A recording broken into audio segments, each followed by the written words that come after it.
Hi guys, welcome to YouTube channel YRS class में एक बार फिर से आप सभी लोगों का बहुत बहुत स्वागत है।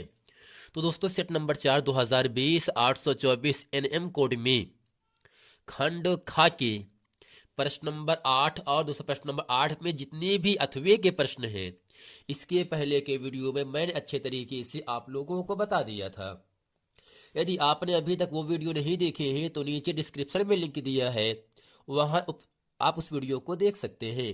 तो दोस्तों, आज की इस पूरे वीडियो में हम सेट नंबर 4 2020 824 एनएम कोड में जो आपका खंड ग है, जो कि आपका जीव विज्ञान है, इसमें दोस्तों प्रश्न नंबर 9 प्रश्न नंबर 10 के जितने भी महत्वपूर्ण प्रश्न हैं, जितने भी बहुविकल्पीय के प्रश्न हैं, अतुल उत्तरीय के प्रश्न हैं, मैं उन सभी प्रश्नों को आज इस पूरे वीडियो में अच्छे तरीके से आप लोगों को सामने बताने वाला हूं। अब दोस्तों, यहाँ आपके सामने जो पहला प्रश्न आता है, प्रश्न नंबर 9 का क है, प्रचलित रूप से ऊर्जा गृह कहलाता है। प्रचलित रूप से ऊर्जा गृह कहलाता है।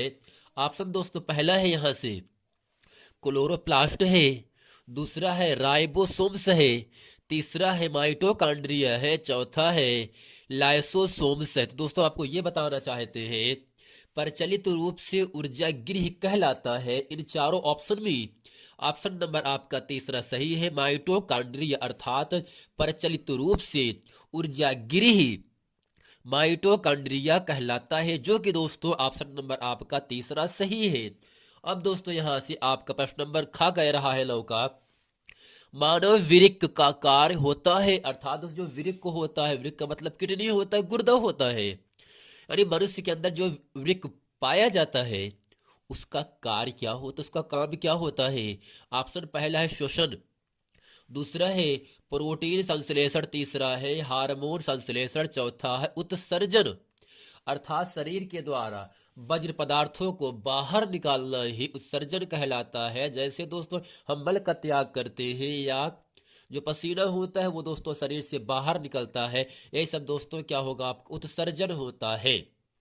अर्थात मानव वृक्क का कार्य होता है श्वसन, प्रोटीन संश्लेषण, हार्मोन संश्लेषण, उत्सर्जन। तो दोस्तों, हम आपको ये बताना चाहते हैं इन चारों ऑप्शन में ऑप्शन नंबर आपका चौथा सही है, उत्सर्जन।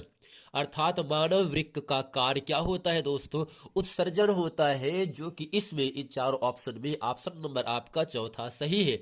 अर्थात दोस्तों उत्सर्जन किसे कहते हैं, शरीर के द्वारा भोज्य पदार्थों का शरीर से बाहर करना ही उत्सर्जन कहलाता है। अब दोस्तों प्रश्न नंबर ग कह रहा है, जीवाश्म ऊर्जा का स्रोत है, जीवाश्म ऊर्जा का स्रोत है। अर्थात दोस्तों जो आपका जीवाश्म होता है वह दोस्तों दो शब्दों से मिलकर बना है, जीव धन अश्म, जिसका दोस्त अर्थ होता है पत्थर। अर्थात दोस्तों जीवाश्म ऊर्जा का स्रोत है, ऑप्शन पहला है जल विद्युत है, दूसरा ऑप्शन है पवन ऊर्जा है, तीसरा है पेट्रोलियम, चौथा है सौर ऊर्जा। तो दोस्तों प्रश्न नंबर जो ग है, जीवाश्म ऊर्जा को स्रोत है, वह इन चारों ऑप्शन में ऑप्शन नंबर आपका तीसरा सही है, पेट्रोलियम का। अर्थात दोस्तों जो जीवाश्म ऊर्जा होता है यह पेट्रोलियम का स्रोत होता है, अर्थात पेट्रोलियम से जीवाश्म ऊर्जा प्राप्त की जाती है। अब दोस्तों प्रश्न नंबर यहां से लौ का घाव के सामने कह रहा है, केवल प्रोटीन के बने होते हैं, केवल प्रोटीन के बने होते हैं। ऑप्शन पहला है क्लोरोप्लास्ट है, दूसरा है लाइसोसोम्स है, तीसरा है प्रायंस है, चौथा है जीन्स। दोस्तों आपको ये बताना चाहते हैं केवल प्रोटीन के क्या बने होते हैं, क्लोरोप्लास्ट होता है या लाइसोसोम्स होता है या प्रायंस होता है या जीन्स होता है। दोस्तों इन चारों ऑप्शन में ऑप्शन नंबर आपका यहां से तीसरा सही है, प्रायंस अर्थात केवल प्रोटीन के बने होते हैं, प्रायस, जो कि ऑप्शन नंबर आपका तीसरा सही है। जीवाश्म ऊर्जा का स्रोत है अर्थात पेट्रोलियम, अर्थात जीवाश्म ऊर्जा से हमें पेट्रोलियम की प्राप्ति होती है। मानव वृक्क का कार्य क्या होता है, उत्सर्जन होता है, शरीर के द्वारा वज्र पदार्थों का बाहर निकालना ही उत्सर्जन कहलाता है। और दोस्तों प्रश्न नंबर जो पहला है, प्रचलित रूप से ऊर्जा गृह कहलाता है, माइटोकॉन्ड्रिया कहलाता है, जो कि ऑप्शन नंबर आपका तीसरा सही है। तो दोस्तों आशा करते हैं प्रश्न नंबर 9 में जो आपके 4 बहुविकल्पी के प्रश्न है, ये चारों प्रश्न अच्छे तरीके से आप लोगों को समझ में आ गया होगा। अब दोस्तों चलते हैं प्रश्न नंबर यहां से आपका 10 कह रहा है। 10 का दोस्तों क्या है, पुरुष में पाए जाने वाले लिंग गुणसूत्र का विवरण लिखिए या दीजिए। दूसरा है खा है, बिल्डल द्वारा प्रतिपादित प्रभावी तथा अप्रभावी लक्षणों को समझाइए। गा है, जीवों के जनन की विखंडन तथा खंडन विधि को उदाहरण सहित समझाइए। आइए दोस्तों चलते हैं प्रश्न नंबर 10 का खा और गा, इसको अच्छे तरीके से हम सीखते हैं। तो दोस्तों यहाँ प्रश्न नंबर 10 का कह रहा है, पुरुष में यानी आदमियों में पाए जाने वाले लिंग गुणसूत्र का विवरण दीजिए। अब दोस्तों इसके उत्तर में यहां से लिखेंगे और समझेंगे। 23वें जोड़े के गुणसूत्र लिंग गुणसूत्र भी कहलाते हैं। अर्थात दोस्तों मनुष्य के अंदर जो 23वें जोड़े के गुणसूत्र पाए जाते हैं वह लिंग गुणसूत्र भी कहलाता है। स्त्री में यानी औरतों में 23वें जोड़े के गुणसूत्रों को यक्ष द्वारा प्रदर्शित किया जाता है। पुरुष में 23वें जोड़े के गुणसूत्र में एक लंबा किंतु दूसरा काफी छोटा होता है और इन्हें यक्ष वाई से प्रदर्शित करते हैं। अर्थात दोस्तों लंबा वाले को यक्ष और जो आपका छोटा होता है उसको हम संकेत में वाई से प्रदर्शित करेंगे।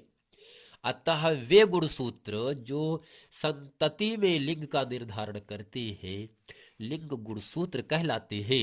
दोस्तों ये क्या है, आपका प्रश्न नंबर 10 का है। अब चलते हैं प्रश्न नंबर 10 का खा के सामने यहां से कहा जा रहा है, मेंडल द्वारा प्रतिपादित प्रभावी तथा अप्रभावी लक्षणों को समझाइए। जैसा कि दोस्तों जो आपका प्रश्न नंबर 10 का खा और गा है, यह केवल 2 नंबर के लिए आपसे पूछा जाएगा और पूछा भी दोस्तों गया है, मेंडल द्वारा प्रतिपादित प्रभावी तथा अप्रभावी लक्षणों को समझाइए। अब दोस्तों इसके उत्तर में हम लिखेंगे, जब मेंडल ने मटर के लंबे पौधे और बौने पौधों का संकरण कराया तो उसे प्रथम संतति पीढ़ी F1 में सभी पौधे लंबे प्राप्त हुए थे। अर्थात दोस्तों जब मेंडल ने मटर के लंबे पौधे और बौने पौधों को आपस में संकरण करा दिया तो दोस्तों उसे प्रथम जो संतति प्राप्त हुई वह F1 पीढ़ी में सभी पौधे लंबे प्राप्त हुए।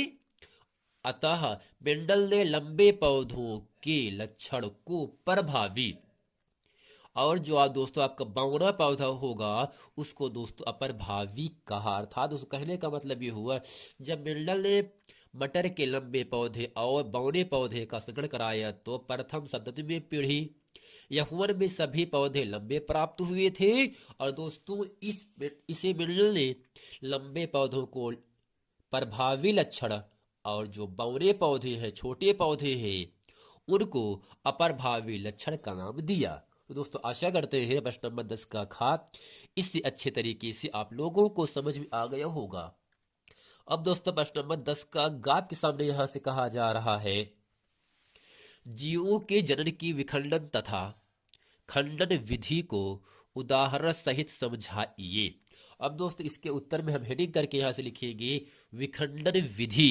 इसमें लिखेंगे विखंडन में एक कोश की जीव नए जीवों को बनाने के लिए विभाजित हो जाते हैं। अर्थात दोस्तों जब विखंडन की प्रक्रिया होती है एक नए जीव को बनाने के लिए विभाजित हो जाते हैं, खंडित हो जाते हैं, अलग हो जाते हैं, जैसे प्रोटोजोआ के जीवाणु में होने वाली प्रजनन की प्रक्रिया है। अब दूसरा हेड यहां से है खंडन विधि। ही नहीं करेंगे यहां से खंडन विधि, इसमें लिखेगा और समझेंगे खंडन विधि में बहुकोशिकीय जीव परिपक्व होने पर 2 या अधिक टुकड़ों में बट जाते हैं। उसके बाद प्रत्येक टुकड़ा एक नए जीव के रूप में विकसित होता है, जैसे स्पायरोगायरा नामक पौधा है, या दोस्तों क्या होगा जो आपका स्पायरोगारा नामक पौधा होता है, आपका खंडन विधि होता है, और जो आपका प्रोटोजोआ के जीवाणु में होने वाली जो प्रजनन की प्रक्रियाएं होती है वह दोस्तों विखंडन की विधियों के अंतर्गत आता है।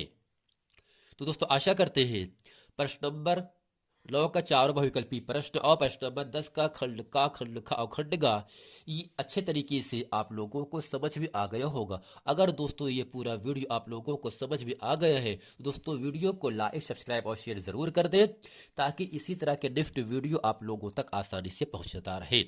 मिलते हैं दोस्तों नेक्स्ट वीडियो में, तब तक के लिए थैंक यू।